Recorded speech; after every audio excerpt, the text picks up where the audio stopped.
आजचा मेनू वांग्याचं भरीत.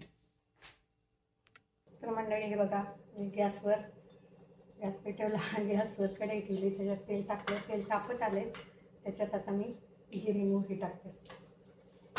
आपण जिरे थोडेच टाकतोय कारण आपण आहे ना हे हिरवी मिरचीचं वाटण केलेलं आहे, लसूण, हिरवी मिरची आणि जिरे याचं जे वाटण केलेलं आहे ना त्याच्यात पण जिरे आहे. आता याच्यात घालणार आहोत आपण हे वाटण, हिरवी मिरची, लसूण, जिरेचं वाटण.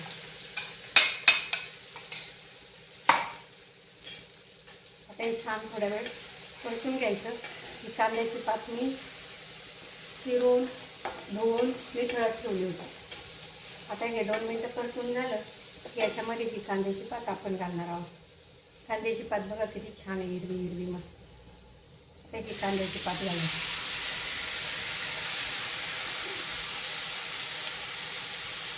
आणि ह्या कांद्याच्या पातीला छान असं परतून घ्यायचं. आपण मीठ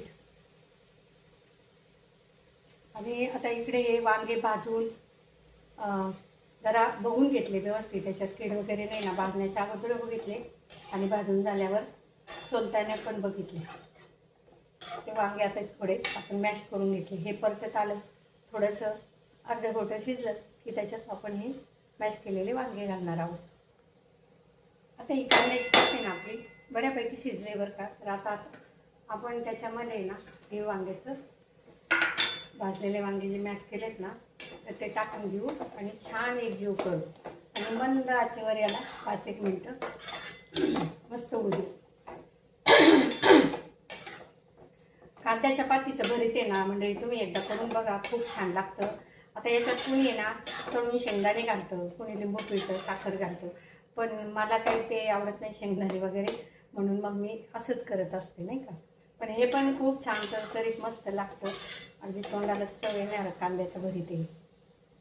कसं आहे थंडीच्या दिवसात आहे ना हिरवा भाजीपाला पण खूप येतो आणि हे भरताची वांगे, जळगावची वांगे, खांद्याची वांगे, आमच्या इकडचे नगरी गावठी वांगे, सगळ्या प्रकारचे वांगे येतात बाजारात.